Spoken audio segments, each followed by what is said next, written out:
So last time we have discussed eigenvalue equation, eigenfunctions and eigenvalues. Eigenvalue equation is of this type. When A operates on psi, you retain psi back on the right hand side with some scalar multiplied to it. This is called as eigenvalue equation, where you see the same function on both the sides with some scalar or constant multiplied to RHS. On the left hand side, we have action of an operator A corresponding to some physical quantity A on this state or wave function psi, and that results in the original function multiplied by some constant. Here psi is called as eigenfunction of an operator A. Lambda is called as an eigenvalue of operator A corresponding to eigenfunction psi. Now we will go ahead here and now we will discuss degeneracy. Degeneracy.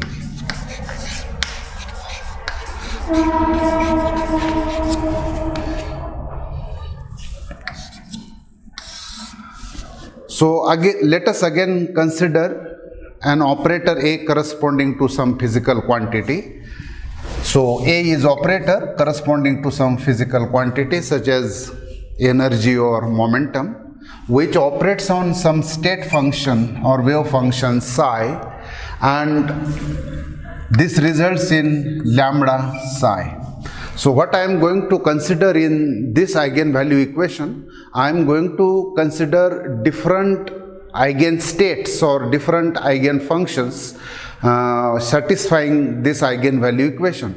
When A operates on say psi 1, it results in lambda 1 psi 1. Similarly, when A operates on some other state, results in some other eigenvalue lambda 2 and the same function psi 2.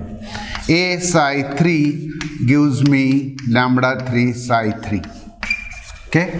What is happening in this case is when A is operating on different states represented by psi 1, psi 2, psi 3, they are resulting in different eigenvalues lambda 1, lambda 2, lambda 3. In this case, eigenvalue lambda is said to be non-degenerate. Because for different state functions we have different eigenvalues, and therefore the eigenvalue is non-degenerate. So this eigenvalue lambda is non-degenerate in this case, non-degenerate.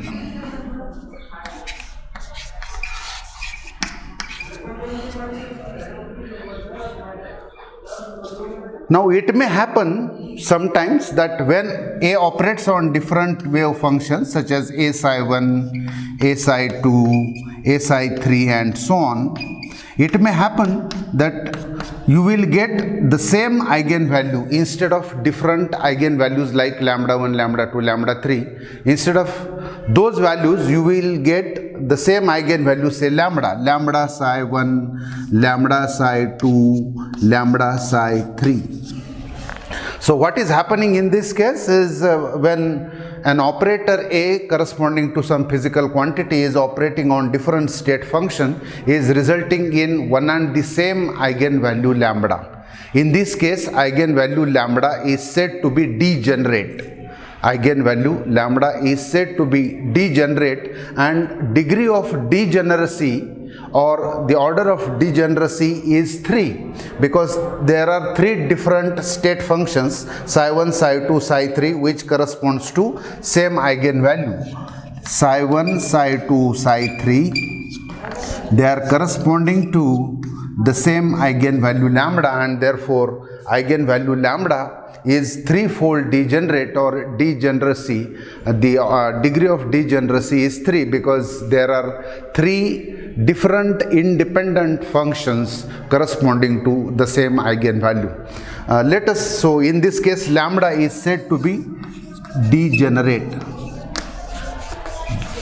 Lambda is said to be degenerate. Now if we consider the Schrodinger's time independent wave equation, we know that it is also a eigenvalue equation.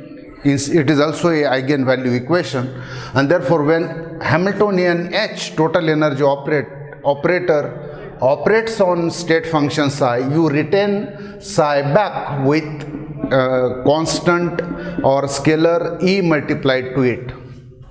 So in this case, the eigenvalues are energy eigenvalues. In this case, eigenvalues are energy eigenvalues. Suppose H psi 1 result in E psi 1, H psi 2 is resulting in same eigenvalue again, H psi 3, E psi 3. So in this case, the eigenvalue is called as energy eigenvalue, and it is degenerate because there are three different independent functions corresponding to the same energy eigenvalue. So what are degenerate states in this case, or what are energy degenerate states? These are two or more different independent states which corresponds to the same energy eigenvalue. So this picture is something like you have these different independent states which are very close to each other, and therefore denoted by psi 1, psi 2, psi 3, psi 4 and so on. So these are different states and which corresponds to nearly the same energy eigenvalue E. So these states, different independent states, are called degenerate states. And energy eigenvalue in this case is threefold degenerate if there are three different independent functions corresponding to the energy eigenvalue. Similarly, for momentum operator, you will have momentum eigenvalue. Just like for energy, you have energy eigenvalue. For momentum, it is momentum eigenvalue. How will you remember non-degenerate states? When there is one-to-one correspondence, psi 1 corresponds to lambda 1, psi 2 corresponds to lambda 2, psi 3 corresponds to some other value, namely lambda 3. When there is one-to-one correspondence, the states are non-degenerate states. And when there is many-to-one correspondence between eigenfunction and eigenvalue,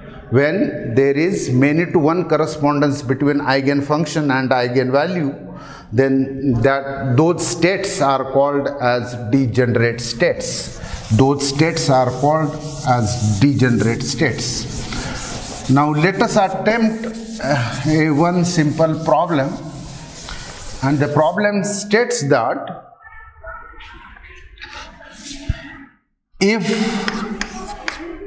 V is replaced, potential energy or potential, if V is replaced by V plus C in time independent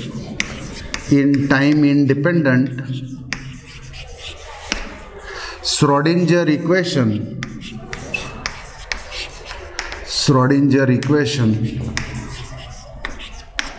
then show that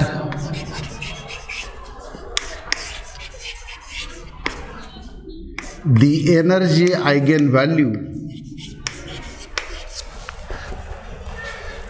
if V is replaced by V plus C in time independent Schrodinger equation, then show that the energy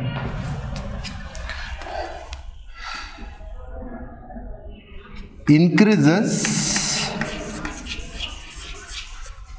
by an amount C,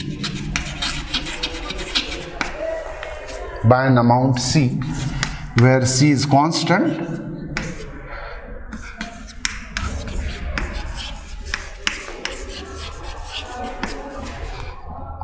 However, the eigenfunction remains unchanged.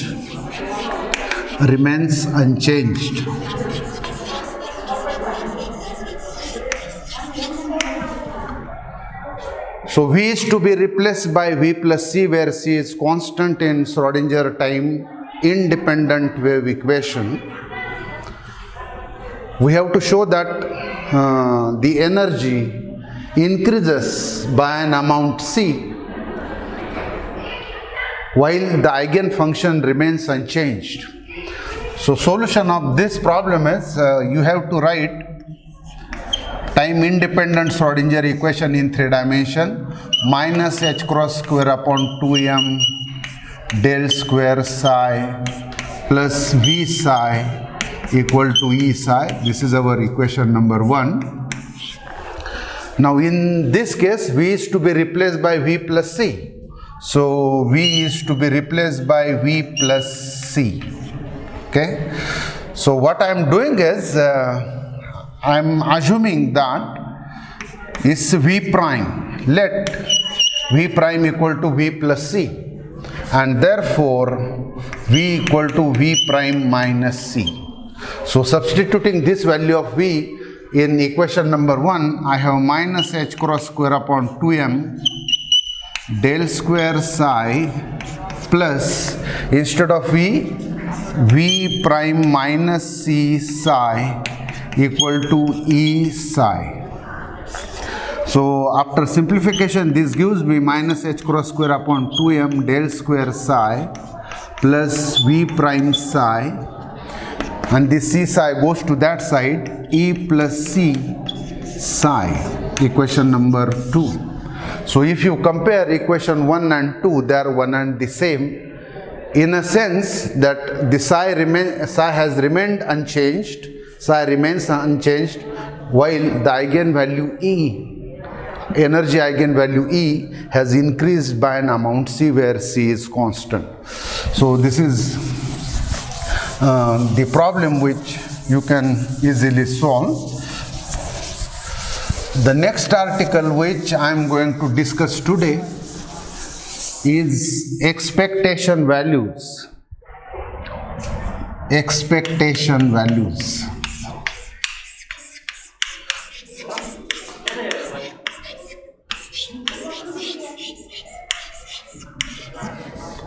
Expectation values means mean values or average values of some physical quantity when its measurement is done. For example, when we perform some experiment, we are measuring some physical parameter or property, and whose mean or whose average value will be called as expectation value.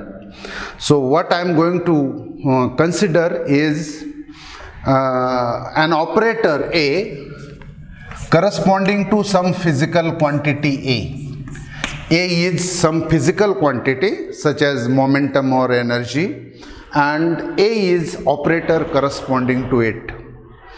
Then the expectation value of a physical quantity A, remember it is expectation value of a physical quantity. Then expectation value of physical quantity is denoted by this symbol and is equal to psi star A psi dV upon psi star psi dV. So this is the definition of expectation value of physical quantity A. So what is there on right hand side? This is operator A corresponding to this physical quantity. It is explicit form of the operator of this physical quantity, which appears here in between psi star and psi in this integram. So explicit form of the operator is sandwiched between psi star and psi, and then that volume integral or integral is to be evaluated over entire space or volume of the entire space. If psi is normalized, then you can observe that the denominator becomes unity, and therefore if psi is normalized,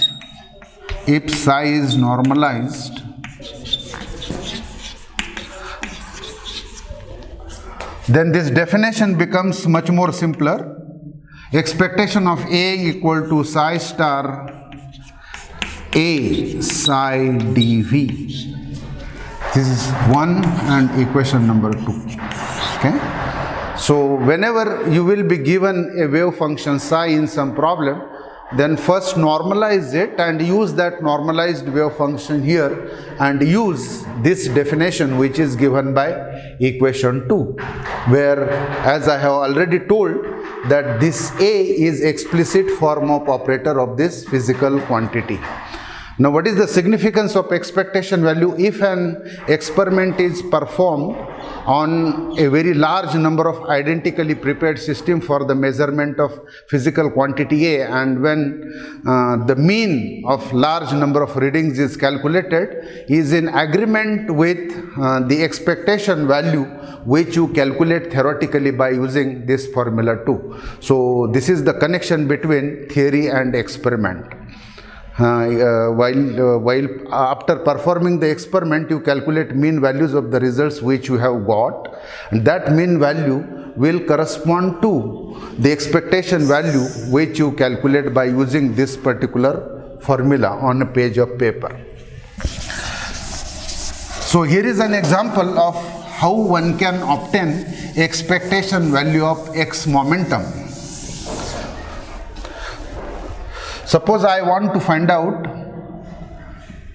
expectation value of x momentum, then this will be written as this, and then if psi is normalized, then minus infinity to infinity, then psi star, complex conjugate of the wave function, operator corresponding to this, and then psi, and then multiplied by dx. I am assuming that psi is normalized, then I am making use of this definition where I am sandwiching the operator corresponding to px here in between psi star and psi in this integrand. What is important here is this must be an explicit form of the operator corresponding to this physical quantity. So px equal to minus infinity to infinity psi star, operator corresponding to px is minus I h cross dabba by dabba x, then operating on psi multiplied by dx. Okay, so this is equal to this minus I h cross being constant will come out of the integral sign, minus infinity to infinity psi star, and then d psi by dx being function of single variable multiplied by dx. So this is expectation value of x component of momentum or x momentum. Remember here that in this expectation symbol, physical quantity is there, namely x momentum, and minus I h cross d by dx is appearing there in the definition on the right hand side or in the integral side of this definition. So let us attempt one problem where we are calculating expectation value of position and momentum. The problem states that calculate the wave function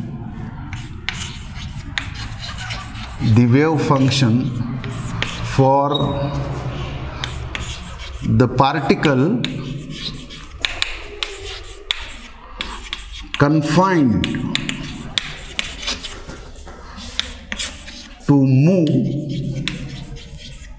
freely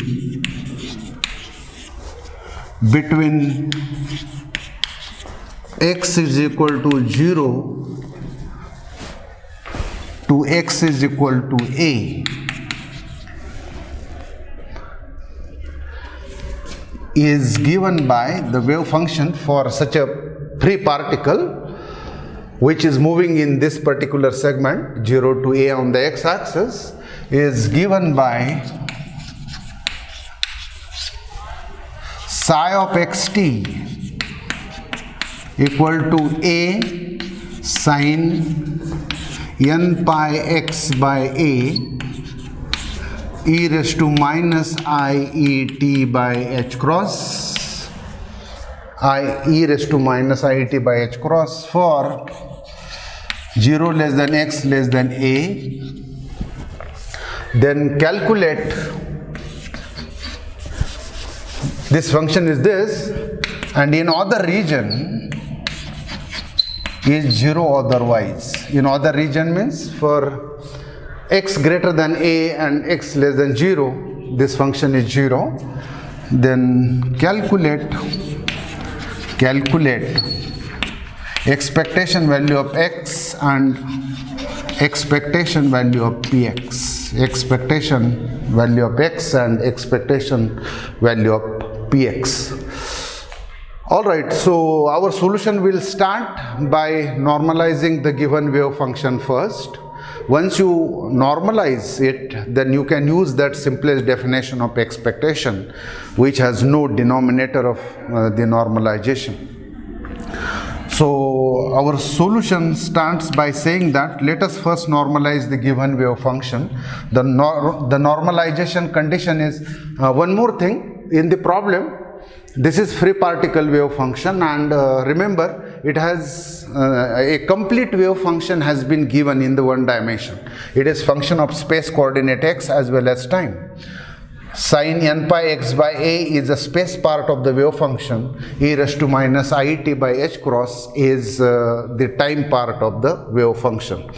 So while normalizing the given wave function first, because this a is unknown, we have already normalized this free particle wave function. So, but let us again normalize this particular wave function by making use of normalization condition. The normalization condition states that psi star psi dx equal to 1. So when you will take psi star psi of this particular wave function, then what you get is this. Integral psi star means a star, the limits of integration 0 to a, the particle is moving on over only the length segment 0 to a star sin n pi x by a, then e raised to minus will become plus iet by h cross. Okay, this is psi star, and then psi a multiplied by a sin n pi x by a e raised to minus iet by h cross multiplied by dx, and this is equal to 1. Right hand side is known, is the normalization condition. So this will become a star a will become mod a square within the limits 0 to a sin square n pi x by a, and e raised to plus iet by h cross, e raised to minus iet by h cross will become e raised to 0. So it will contribute to 1, dx equal to 1. So this is what you will get, sin square n pi x, sin multiplied by sin square n pi x by a dx. Alright, how do you solve integral of sin square? By writing sin square x equal to 1 minus cos 2x upon 2. So this is the standard formula while evaluating the integral of sin square. Mod a square 0 to a 1 minus cos 2n pi x by a. Okay.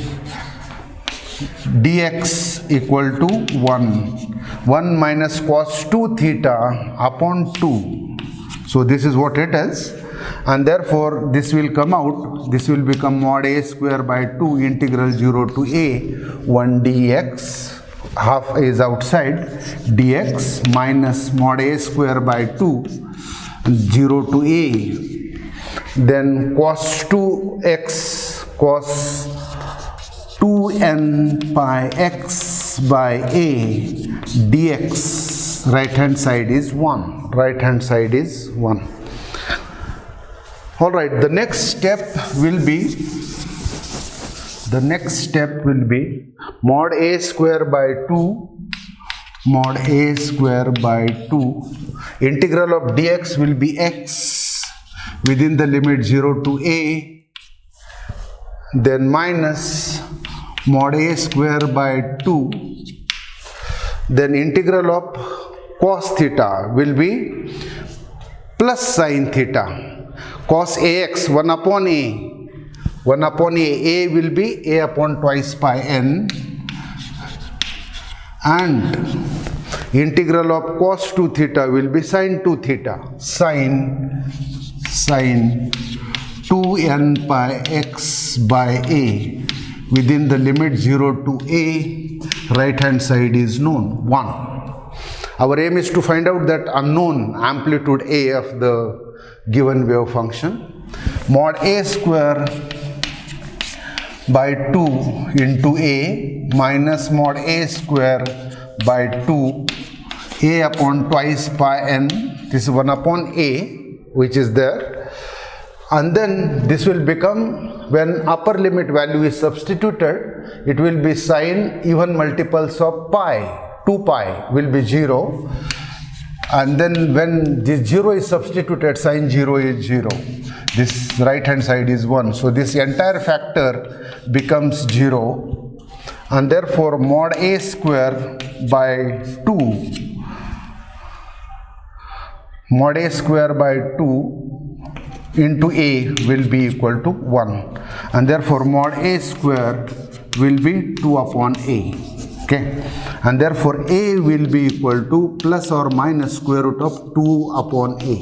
Okay, so the amplitude has two values, positive as well as negative. Which value you will pick up?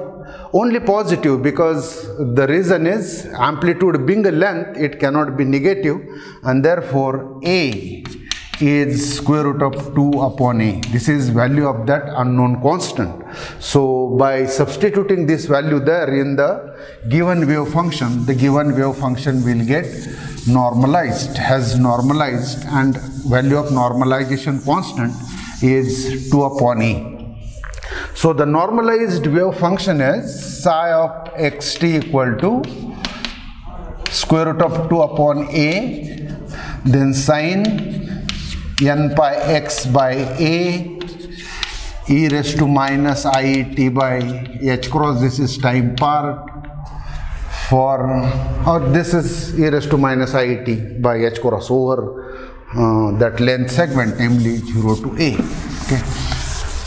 So we have normalized the wave function. Now we will make use of the definition of expectation of position. So what I want to calculate is this. So what I have to do, in between psi star and psi, I have to sandwich the explicit form of the operator corresponding to this. Operator corresponding to x is x itself. This is equal to dx multiplied by dx. So this is the definition of expectation value of x position of a particle over that length segment 0 to a. Alright, so substitute psi star and psi, and action of x on psi is just a mere multiplication. So it doesn't matter whether you write x in between psi star and psi or before that. So the effect will be just mere multiplication. And therefore this will become psi star psi is what? Mod a square 0 to a, then x, then sine square n pi x by a, time part has got cancelled, multiplied by dx, mod a square x sine square n pi x by a dx.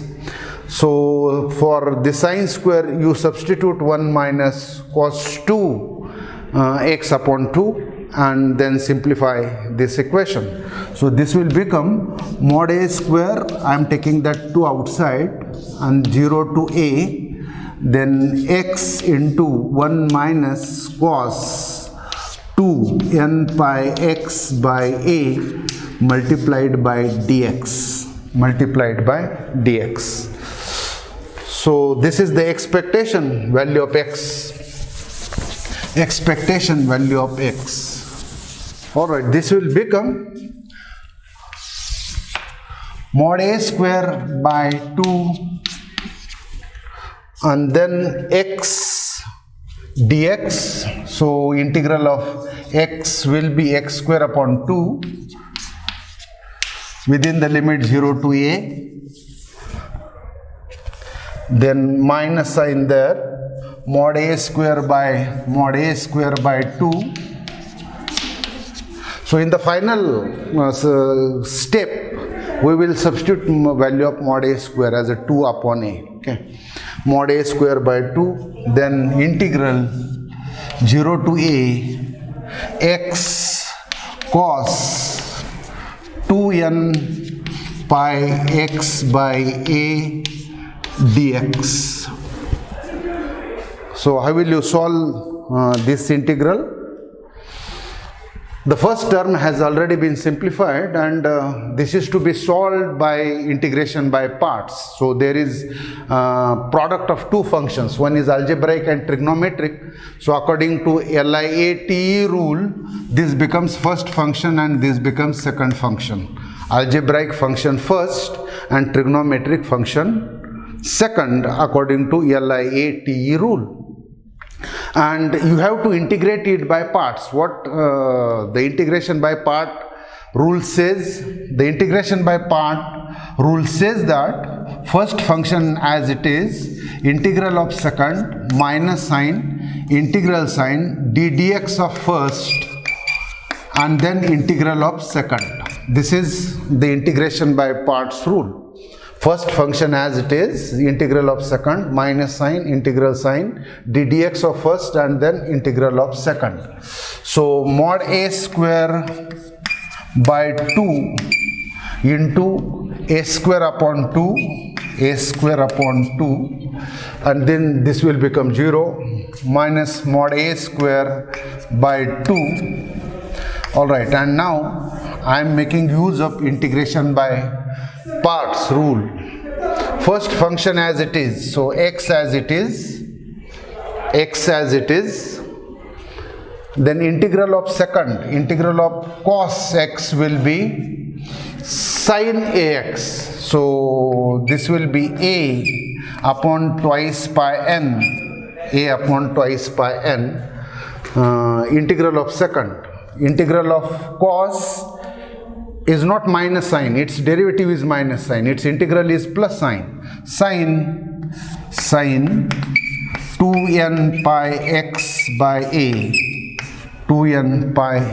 by a, minus sign, integral sign, ddx of first is 1, and then integral of second, a upon twice pi n, and then sin 2n pi x by a. Okay, so within the limit 0 to a. So this is what the integral is. So this is again within the limit 0 to a, within the limit 0 to a. Okay, so when you will simplify this, you will see that this entire factor collapses into 0, and what you get is mod a square upon 2 into a square upon 2. This is what you get. Mod a square is 2 upon a. So this is equal to square root of 2 by a. So a square is 2 by a. 2 by a, 1 upon 2 into a square upon 2. This is what the value of expectation of x is. Then 2 gets cancelled, 1a gets cancelled, and what you get as x equal to a upon 2. So expectation value of position of such a free particle which is confined to move over the length segment 0 to a is at the center, is at the a by 2. So let me tell you that by even by using our common sense, we can tell that if particle is moving over this length segment 0 to a along x-axis, the mean position is at the center. And its momentum, being a free particle, no force acts on it, so it moves with uniform momentum in a forward direction as well as with uniform momentum in a backward direction. So uniform forward momentum is getting cancelled with uniform backward momentum, and therefore expectation of Px is 0. Expectation of Px is 0. That you can prove even by using mathematics. So the definition of expectation of Px, the value of expectation of Px will be Px is integral over 0 to a psi star Px psi dx. So this is equal to psi star 0 to a, then minus IH cross d by dx psi dx. So this is equal to minus IH cross psi star here 0 to a, and then psi star d psi by dx and dx. Okay. So make use of the given wave function, take its derivative there.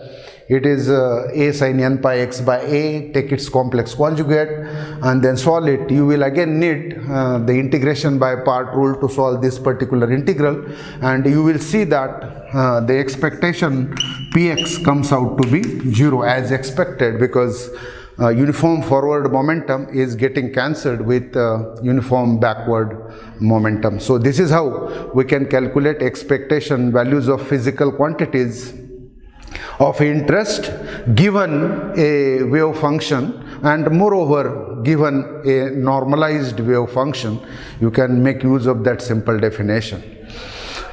Alright, next time we will solve one more problem on expectation.